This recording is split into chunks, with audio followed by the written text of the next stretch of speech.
All right, all right, all right. Welcome back to another edition of the Brothas-in-law. I'm Corey Taylor, and I'm with my brother from another mother, Mr. Michael Bradley. For those of you who are new to our channel, Mike and I are former police officers. I was a Virginia State Trooper for 7 years, and Mike is a retired police officer from Pleasanton, California, where he did 26 years. And we'd like to welcome you to our show tonight. Mike, how you doing tonight, bro? My brother? Not too bad at all, man. Just getting over past this weekend, trying to see what's going on and getting ready to talk about some legal stuff. Yeah. So if you're new to this channel, please like, share, and subscribe to us. We come out with a video every week talking about policing in our communities and the different police shootings that happen throughout the country. And we're just giving you our perspective of these shootings from two former law enforcement officers. We're not attorneys or anything like that. We won't be giving you no legal advice, but we're just sharing our opinions and views on these issues. So what we're talking about tonight is a shooting that took place on June 19th, what happens to be my anniversary as well, up in Flint, Michigan. Oh, yeah, happy anniversary. Happy anniversary. Thanks, man. Appreciate it. Right. I appreciate it. And happy birthday to TW. He knows. Yeah. TW. Happy birthday, my brother. Yeah, man. Happy birthday, old man. So yeah, this shooting here happened on June 19th. Like I said, up in Flint, Michigan, a young lady, 19 years old, was shot by police. He was out there directing traffic for this JuneTeenth parade, I believe it was, and there's not too much video to this. You don't really see what happens prior to the officer pulling his weapon out. He did not have a body cam on, but we'll talk about that. And we'll give our points of views on this, whether or not it was a good shooting or not, what could have been done differently. And so without further ado, I'll go ahead and set this up and get us going. All right. Yes, sir. All right, here we go.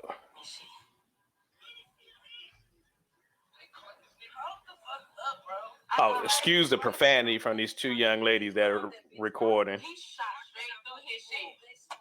Oh, shit, bitch. Oh, shit, bitch. Hold on, wait. No, he did not. He did not hit your car. Motherfucking door. That hit my door. Okay. I'm going to stop it, Mike. Calm down. Okay. If they did, I say calm down, bro. Calm down. Okay, so like I said, this started real quick. I mean, the officer already had his weapon out. We're not really sure what happened prior to it, which caused him to have to pull out his service weapon. So I'm assuming that maybe she shot as she was rolling up to him slowly, which she obviously missed. Go ahead, Mike. Yeah, that's what it sounds like to me. What I was looking at this in the media is it sounds like she took a shot at him first. It was like, as you can see, he didn't get hit. So we were thinking that at the time you see the video, her car is right next to him. How she could have missed him, I don't know. Luckily, she did miss him, however.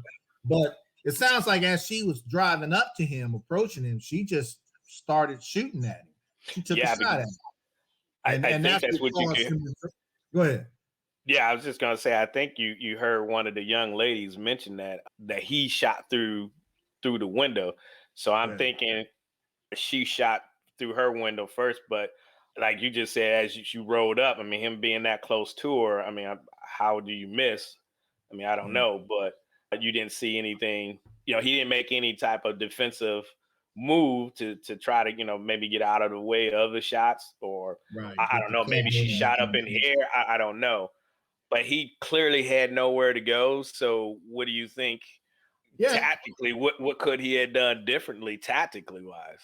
I mean, tactically, he's there directing traffic. So first of all, that's why he's standing in the middle of the road.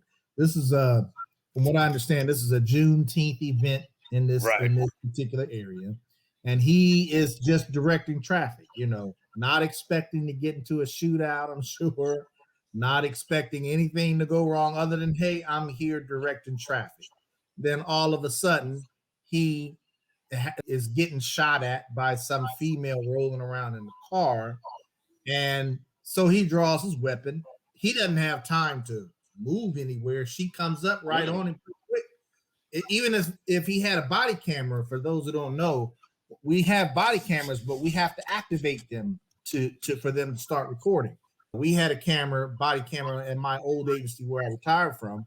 You had a certain amount of seconds that it would record. The camera was on, but for it to start recording, you had to actually push a button. And it doesn't even look like he would have had time to even do that, to activate a body camera so that we can at least see what he saw that was in front of him. You know what I'm saying? But yeah, you got to look at it like that. He's just directing traffic, and she comes up and takes a pot shot at him, and he has no other choice, nothing else left to do but to draw. Fortunately, he was able to draw his weapon and return fire and stop the threat. Yeah, she lost her life. Of course, we'll always say it's unfortunate anybody loses their life, but the situation is what it is. You know what I'm saying? Right. Yeah, and and again, I apologize for the young ladies that were videotaping this, for the profanity and everything, and rightfully so. I mean, good thing they were able to catch it all on video. Otherwise, we don't know what the rumors out there on the streets would be. But you have to wonder what was going through her mindset at the time of this incident.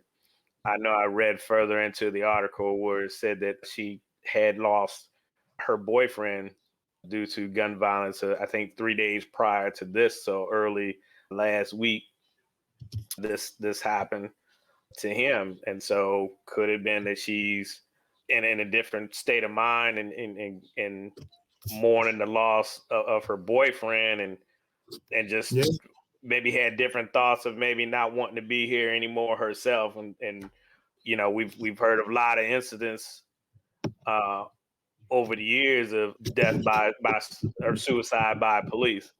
Could this have been? I don't know. I mean, I don't want to really morning quarterback it, but at the same time, you look at it as lesson learned to learn from the officer and what they could have done differently. I mean, clearly he's giving her commands to drop the weapon. Let me see your hand. So, and he knew that she shot. She didn't do it. I mean, what else could he have done? A taser was not going to work. No, a taser would not have been appropriate at that in that type of incident anyway. You know what I'm saying? It wouldn't have been appropriate. And he's not going to run up to the car and try to, to get her out of the vehicle because she just shot. So, there's not much that the officer could have done. Actually, there was really nothing else he could have done but fire back. The other thing I'm thinking is we can't see it from this angle of this cell phone footage. I think this is a cell phone footage, obviously. Yeah. You can only see the passenger side of the car, and that window was rolled up and it was tinted. Now I can only assume that the driver's side, probably the window was probably rolled down, because most civilians are going to roll a window. Yes, you can shoot somebody through a window, but most civilians are going to roll their window down when they try to shoot someone. They're more than likely going to roll it down. So I'm assuming that her window was down and he had enough sight or vision to see that she was holding the gun and to see that she shot at him. It wasn't much left for this officer to do. No. He had to react to basically to what was presented in front of him, and he had to do it quickly. Fortunately, she missed him. Fortunately, he didn't get hit. And it's unfortunate that in his mind, this day of probably easy overtime directing traffic at a special event turned into something way more than that.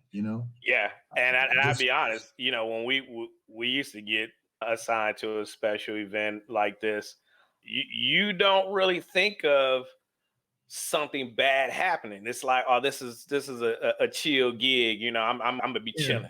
I ain't got to do nothing. I ain't got to. All I'm doing is directing traffic. I can. we used to get assignments like that all the time. Just go somewhere in direct traffic, and then at the end, you know, this is not what he anticipated how his day was going to go. I'm out here chilling, man. In fact, there would be some incidents where you felt really good about just being out directing traffic because yes, you could still get hurt directing traffic. Sure. But your level of risk goes down a little bit. You're not really thinking about getting shot. You're not thinking about, you know, having to shoot somebody. You're directing traffic. That it's chill. It's Saturday morning. A parade. Hey, give me a parade any day to go direct traffic. We need somebody to go direct traffic at the fair. Here we go. I'll go. You know what I mean? Because you're supposed to be. It's a chill. You chilling. Yeah. It's easy right? duty. Yeah. It's easy duty, right? And so, you know, that mindset of having to shoot somebody is not going through an officer's mind. And I say that because now we're gonna play the video some more and watch the actions of the police officer. All right, here we go. Calm down. Did he just get shot? Get down, please get the fuck down. Get down. Get down. Now, Get down, bro. Did he just get shot back? I think he did. Yeah, I seen that shit happen. Yeah, I was sitting right at. I'm gonna bag it up, Mike. Okay. Yeah, I was sitting. I think he did.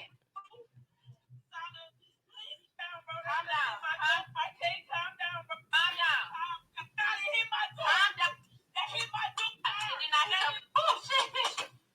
Oh shit, bitch. Hold on, And I wait. think. Go ahead. No, go ahead. No, I think I hear her saying that. I think she, if I'm not mistaken, it sounds like that person that's behind the camera says like that hit my door. That's because that was that crossfire, and unfortunately, he had no choice. And I understand that he probably, I don't know. That's a good question because from the video, it looked like he only shot one shot, which is surprising to me because if somebody's shooting at me, I highly doubt I'm just gonna pull that trigger one time. Right. That's unusual, that itself. But if there was some round or something that this one feel it hit her door, that's probably was completely unintended. But again, it points to crossfire issues where you gotta, you know, you shoot somebody. Based upon their angle where they were in his position, I don't think it was crossfire, but okay. I mean, I could be wrong. But I stop it here because I want everybody to look at this officer, right? Does this guy, when I first saw it, I thought, oh, shoot, she did shoot him because he fell down.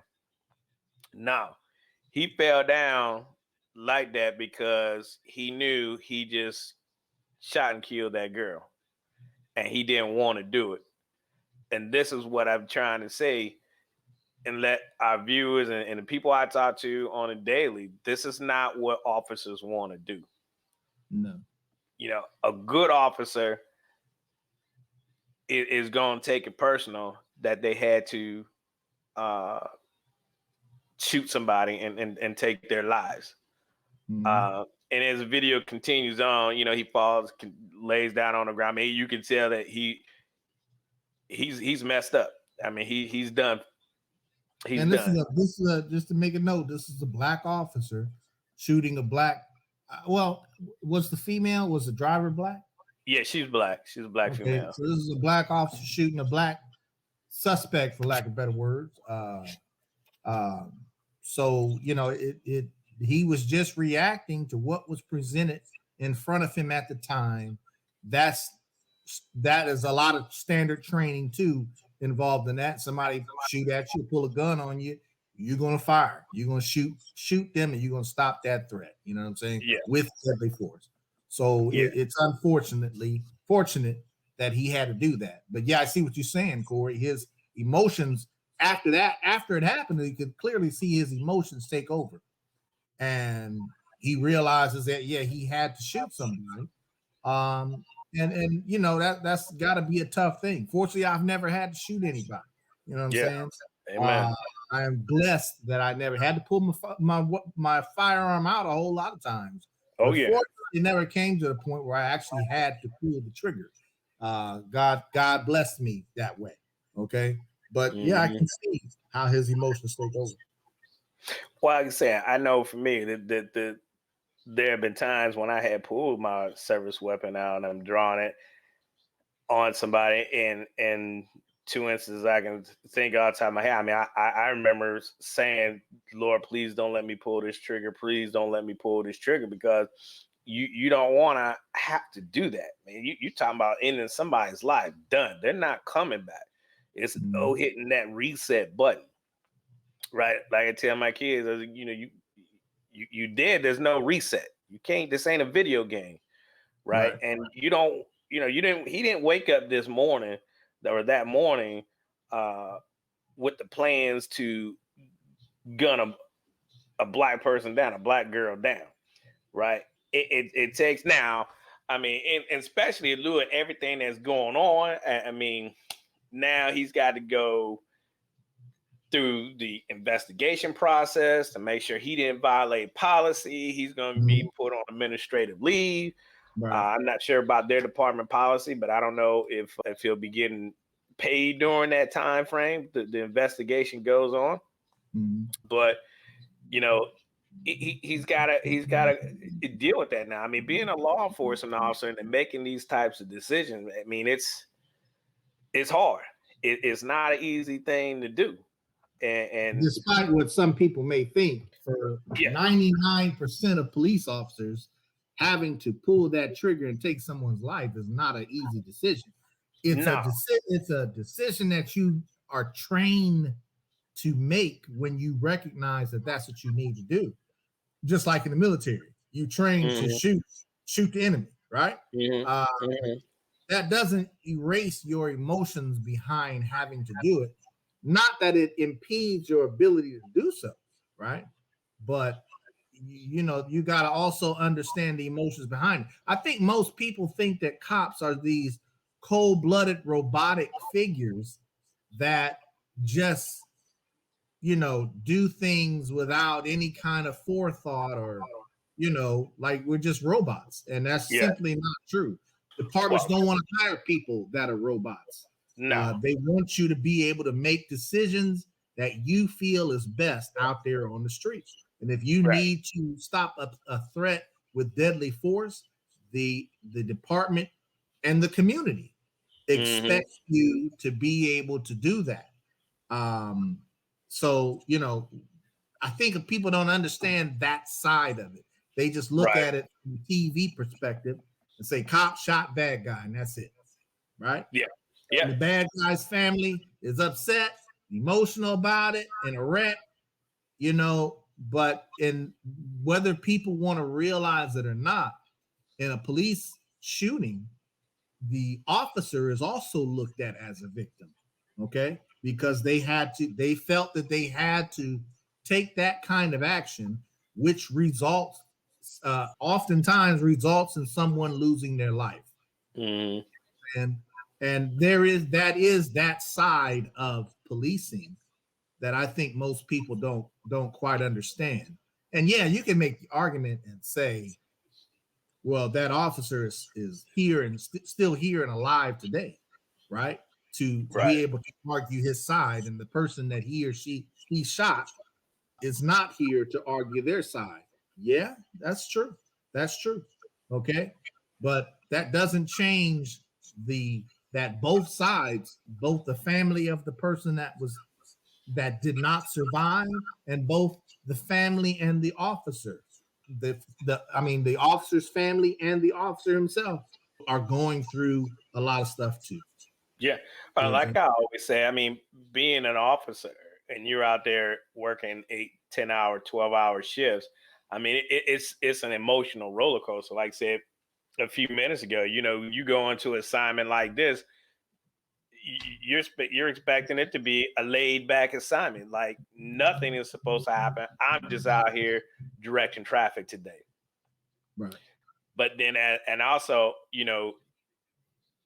on the other side of that coin, you also have to think about, the what ifs. What if somebody rolls up to me and just opens fires on me? Yeah, because as an officer, you always have to think tactically. What if this happens? Then what are you going to do? You know, because if you get complacent, and I'm not saying this officer was complacent, but if you get complacent and think, you know, I'm out here and nothing's really going to happen, blah, blah, blah, even though that's what we all think and want to happen, you still have to think tactically with the assumption that, you know, something could happen. And if it does, then I have to be able to react. That's right. That's right. To it. And so, you know, and this is what he did. And this is why I think it hurt it and this is just my opinion and my assumption is that, you know, this is why he took it so bad, so hard. One, she's another black girl and him being black. And this is not how he saw his day playing out. Right. And seeing that she's young, you know, maybe he has a daughter, you know, that looks roughly about her age, and you know, he had to pull that trigger because at the same time, you know, he's got to think about his city. He's got to think about, you know, the other people that are here watching the parade. His job is to make sure everybody is safe, and so, you know, he had to make that decision to pull the trigger and stop the threat. You know, and it's just unfortunate that the young lady had to lose her life at 19 years old. You know, it's a lot going on. I mean, this is just one of the many shootings that happened over the June 19th weekend. I mean, we probably could do about 4 or 5 more videos like this from that weekend. And it's supposed to be an joyous occasion. It's supposed to be, you know, celebrating Juneteenth, the liberation of blacks from slavery. But, you know, it turned south because of whatever was going through this young lady's mind at the time, which we don't know. Now, unfortunately, we're never going to know what caused her to do this. Did she have mental issues, and the death of her boyfriend triggered that and spun out of control? We don't know. We'll never know. Yeah, we'll never know. Everything that I've read about the young lady was positive. It seems like, you know, she was headed in the right direction in her life, and for whatever reason, she made a wrong decision. And that's unfortunate.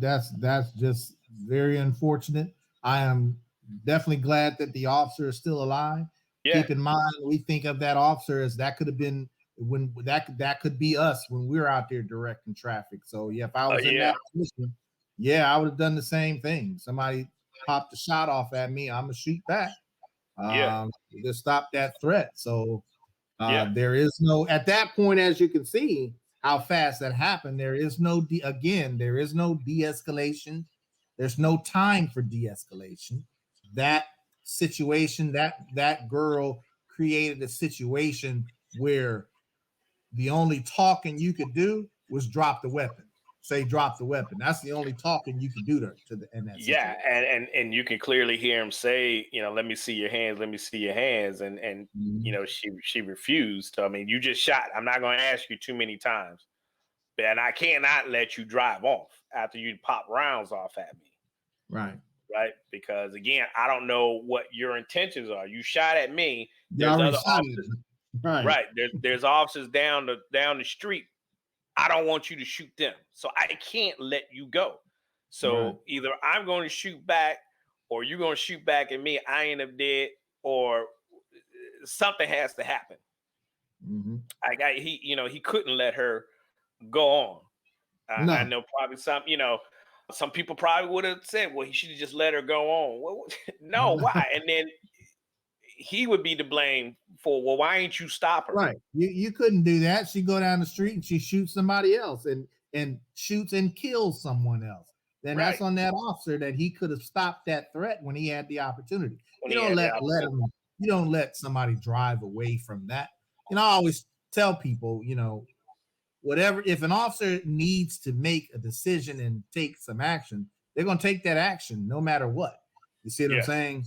So you're not going to just let her drive away to prevent her from getting shot. No, she set the tone to that contact by shooting at him. So she already set the tone to that. There's no de-escalation. There was no time for de-escalation. Wasn't even time to activate a body cam. You see what I'm saying? I think too. I mean, when you talk about mindset, I mean, you have to look at her mindset. I mean, she had this in her mind today to do this that day. It was in her mind to do. It's just so sad, Mike. I mean, my this all this craziness has to stop. I mean, this is just ridiculous. 19 years old. In spite of what you see in the media with with police brutality and things like that, my personal opinion is just not. It's not something that there should be a nationwide rebellion against police. You see what I'm saying? No. That is what I have a problem with, and unfortunately, that's what it seems like. Is that there's this nationwide rebellion against police, and that's just a lot of people gonna get hurt on both sides of the fence for that, because you're gonna have people that are, and I usually see it with the younger generation more so than the older generation. It seems like that we are teaching this younger generation to not that they don't have to do what the police tell them to do, or they don't have to follow instructions from the police, or they can treat the police any way they want. They can go up to them, pull guns out on them, and they can fight with them.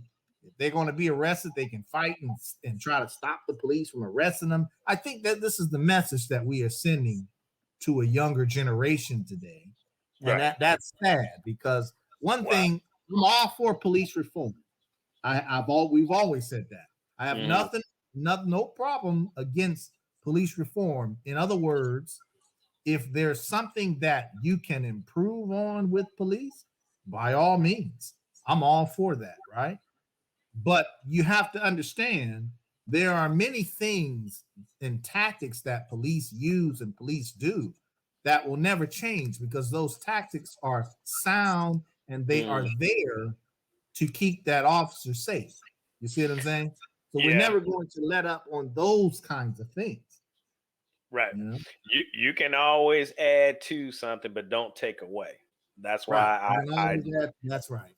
I don't like this whole defunding foolishness that they're putting out here, because you leaving the window of opportunity for criminals just to run amok. Now, and I don't want to try to get off on subject here. We're talking about this video here, but we don't want to take away from resources that help keep a community safe. No, and we need the police out there. We need good officers out there that are going to uphold the law and do the right thing. And you do that by making sure they have the proper training. Right. I'm all about training. My 20 plus years in military and 7 years as law enforcement, I'm all about training. We train. That's what we do. So because you train, you fight how you train how you fight. Right. And so you want your officers to have that training. So the right training. So when they get out here in these situations, that training is going to kick in and they're going to make the right decision. Mm-hmm. You can talk about having counseling. Now, there was no mental health counselor that was going to resolve this situation, because I believe this young lady probably had it in her mind to shooting somebody this day. And she so happened to pick this police officer to shoot at. So a mental health person was not going to resolve this situation. And a lot of times when you get a situation like this, you don't have time to call somebody to try to come out and talk this person down. No. You seen how fast, and the video we did last week with the young mother getting shot with the two little girls. Right. There was no time for a mental health person to come out here and try to talk this young lady. No, she had her mind made up what she was going to do. And I dare to say that most incidents of police shootings, the time for de-escalation is like non-existent most of the time, because it's some action or something that happens in a situation that forces an officer to react. to it. You see what I'm saying? Time to de-escalate, to get a professional person in there, a mental professional in there to try to talk someone down, which there are mental health training within the police department. Yes. You know, we have crisis intervention teams. Most of the time, mental health people are attached. Sometimes they're attached to the SWAT call outs. So there are all of our patrol officers at the agency that I retired from. We all had mental health training, crisis intervention training. Okay. CIT. We all had that. So we all understand the practice of de-escalating the situation. You see what I'm saying? But keep in mind, that's when you have the luxury of time on your hands. Right. But a lot of these contacts and these deadly force incidents that you see in the media on the street at that moment in time, there's no time. Once you start fighting me, there's the de-escalation goes out the window. You see what I'm saying? Now I got to use physical force to accomplish what I needed you to do in the first place. So time for talking, I might be trying to talk to you while I'm doing what I'm doing. But other than that, you got to take action. That's what they have to do. Yeah. So let us know what you think about this video here, folks. Leave us a comment below if you like the content of this video. Please like, share, and subscribe to our channel. So every time we come out a video every week, you get the notification. You know, I'll play out the rest of this video here. I mean, you just see how broke down he gets. You know, it's all around sad situation. You know, your heart goes out to the officer and to the young lady and her family. You know, what else could have been done, and what do you think could have been done differently if you were that officer? Yeah, what would you have done differently? I'm interested to hear your comments on that. Yeah, leave us a comment below on that. You know, if you were this officer, what would you have done differently to end this situation? And so here we go. I'm going to finish this out so you can see the rest of it, and also leave the link below so you can check it out later at your own time.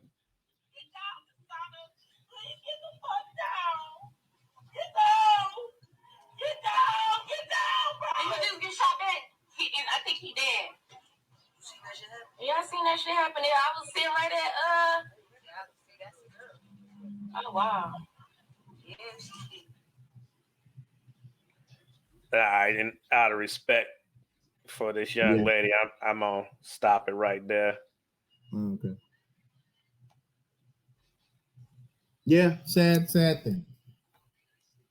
Yeah, it's very, very sad, man. I mean, it's just like say your heart goes out. Like she later died, I believe, at the hospital. She succumbed to her injuries. But you know, this is what we've always talked about, and how officers have to make that decision. And these officers don't wake up every day talking about, you know, who am I going to gun down today? Clearly, this is an example of an officer, you know, just out directing traffic. You know, that if you had that type of mindset and you're wearing a uniform, you don't need to be wearing that uniform. And then if you get caught doing something stupid, you need to be buried up under the jail cell and never to see the light of day again. If that's your type of mentality when you put this uniform on. I'm going to shoot somebody today. Yeah. You got to be a business police officer. And like I said, the officers that I know that are still out there on the force, I know good and well that that's not their their mindset. You know, yes, there are bad apples out there. Mike and I have talked about it. And in fact, you know, as we keep going on doing these videos, we'll try to find some of those videos that we think that are not justified shootings, and we'll talk about them. But, you know, for the most part, I believe officers are out here doing the right thing, trying to keep our community safe, you know. So what are some solutions we could bring to the table to help policing in our communities? Again, leave us a comment below if you have a suggestion.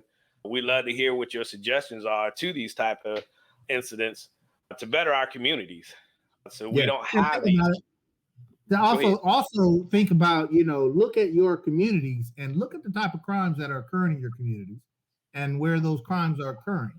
And leave some comments of some ideas that you think could work in addressing those kinds of issues. You know, a lot of people, they want to talk about how the police department isn't doing some things right, or they're doing more than what they're supposed to be doing.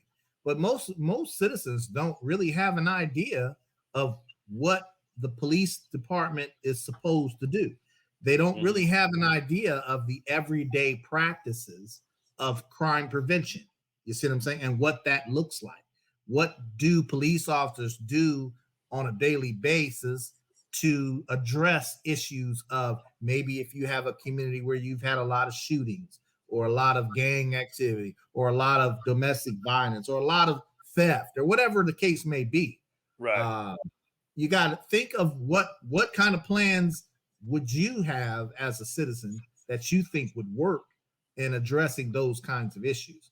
You'd be surprised how some of the things you come up with, you know, simple traffic stops. And I think we talked about this before, Corey, on our earlier videos, but simple traffic stops on people, making contacts in the community are some of the ways you can address those bigger issues. You know what I'm saying? Now, I know maybe I'm getting off topic. We can talk about stuff like this on another show. But, you know, as our viewers, think about those things and think about some ways you could address more specific problems within your community, how the police can address those problems in your community. Right. All right, folks. I think we come to the end of the show right now. And so like, share, and subscribe to our channel. Please hit that subscribe button if you're new to the channel, and hit that share button if you're a regular, and definitely hit that like button.